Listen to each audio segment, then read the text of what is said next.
अधिकतर लोग ये बात जानते हैं कि हमारा शरीर 5 तत्वों से बना है, जिसे हम पंच तत्व कहते हैं।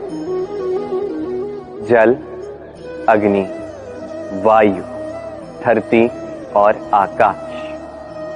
अब ये बात हम सभी जानते हैं, किंतु इनके साथ कुछ गुण आते हैं जिसे हम देख नहीं पाते। यदि इन गुणों को हम आत्मसात करना सीख जाएं, तो साक्षात परमेश्वर के दर्शन हमें हो जाएंगे। यदि बात मैं करूं पहले तत्व की, जल की, जल जो हर जलन से ठंडक देता है। इस जल को देखिए, ये बहना जानता है, रुकना नहीं। ये चट्टानों से टकराता है, इसके मार्ग में अनेक बाधाएं आती हैं, किंतु ये बहना जानता है। निराकार है ये जल, जिस भी पात्र में डालो उसका आकार ये लेता है।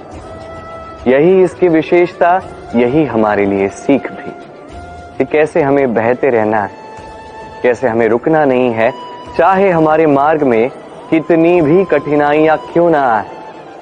कैसे जल की ही भांति निराकार होकर हर परिस्थिति के अनुसार हमें ढलना है। बस यही सीख जल से प्राप्त कीजिए और मेरे साथ प्रेम से कहिए, राधे राधे। मोह आपके भीतर का एक और शत्रु।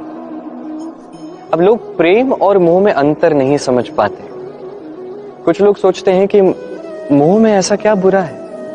यदि किसी व्यक्ति को अपने माता पिता से, अपनी संतान से मोह हो, तो इसमें बुरा क्या है? बुरा है, और उनके लिए भी हो सकता है जिनसे हम मोह करते हैं। अब मोह और प्रेम में अंतर क्या है, मैं आपको समझाता। मोह केवल पाना चाहता है, वही प्रेम केवल देने का नाम। दोनों ही परिस्थितियों में आपके हाथ फैले हुए रहते हैं। मोह में किसी वस्तु को या किसी व्यक्ति को प्राप्त करने के लिए, और प्रेम में केवल प्रदान करने के लिए। मोह में आपके पांव में बेड़ियां बन जाती हैं।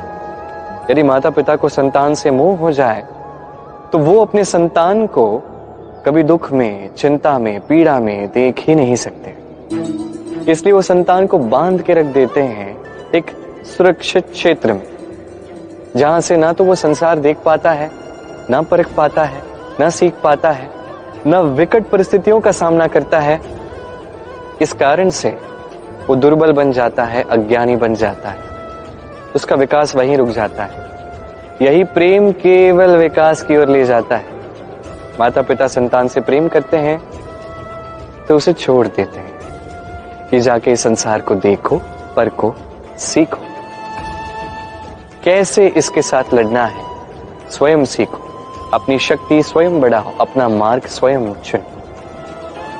तो इन मोह की बीड़ियों को तोड़ दीजिए और प्रेम को अपना लीजिए, और इसी प्रेम के साथ कहिए, राधे राधे। वायु पंच तत्वों में से तीसरा तत्व। कोई इसे समीर कहता है, कोई पवन कहता है।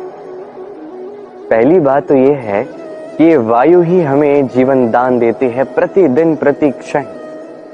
इसी वायु के कारण हम श्वास ले पाते हैं, जीवित रह पाते हैं। यही वायु है जो सभी मेघों को एकत्रित करती है एक उचित स्थान पर और वर्षा करवाती। इस वर्षा के कारण इसी धरा पर अन्न उगता है। इस वायु को देखिए, कभी इतनी सौम्य होती है कि आपको अंतर भी नहीं पड़ता, और कभी कभी ऐसा रूप धारण करती है कि बड़े से बड़े पर्वत का आकार ही बदल के रख देती है। यही वायु की विशेषता है। वायु कहती है कि समय के साथ साथ बहते जाओ, सबको जीवन देते जाओ, सबकी सहायता करते जाओ, किंतु जब संकट सामने आए तो डट के उसका सामना करो। विघ्न के अनुसार स्वयं को ढालो। अब कब कितना कठोर बनना है और कब कितना सौम्य बनना है, ये वायु से सीख लीजिए और मेरे साथ प्रेम से कहिए, राधे राधे। पंच तत्वों में से दूसरा तत्व है धरती, भूमि। जिसे हम धरती माता कहते हैं। ये धरती धैर्य धारण करती है और इसी पे हमारा समस्त संसार आधारित है, क्योंकि ये धरती ये सहनशील है। इसकी सहनशीलता अपरंपार है। संतान जो भी ठोकर इसे प्रदान करे प्रेम से सहती है और बदले में अमूल्य रत्न प्रदान करती है। संतान यदि हल चलाए तो बदले में उसे अन्न प्रदान करती है। ये है धरती। अब इससे हमें क्या सीख मिलती है? यही कि किसी के लिए कुछ करना, किसी को कुछ देना बिना किसी कामना के। और ये बात समझ जाइए, यदि आप बिना किसी कामना के, बिना किसी अपेक्षा के किसी के लिए कुछ करते हैं या किसी को कुछ भी देते हैं, यदि ये आप सीख जाते हैं तो आप प्रेम करना सीख गए। और इसीलिए तो धरती को माता कहा जाता है, क्योंकि माता केवल वो नहीं जो कोख से जन्म देती है। माता तो वो भी है जो जीवन जीना सिखाती है, जो जीवन जीने का उदाहरण बन जाती है। तो धरती से ये निस्वार्थ भाव सीखिए, निस्वार्थ प्रेम करना सीखिए और इसी प्रेम के साथ कहिए राधे राधे। ईर्ष्या हमारे मन में वास करने वाला एक और शत्रु। ये शत्रु कभी कभी हमारे लिए लाभदायक भी हो सकता है, किंतु यदि हमने ध्यान नहीं रखा तो उतना ही अधिक घातक भी हो जाता है। यदि आपका कोई प्रतिद्वंदी है जो आगे बढ़ रहा है, उसे देख के आपको ईर्ष्या हो रही है और ईर्ष्यावश आप निरंतर प्रयास करते हैं, परिश्रम करते हैं आगे बढ़ने के लिए, तो इससे आपका विकास ही होगा। किंतु यदि आप अपने विरोधी का अंत करने के लिए अग्रसर हो गए, उसका नाश करने के लिए अग्रसर हो गए, तो यही ईर्ष्या आपका भी नाश अवश्य करेगी। एक कहावत है,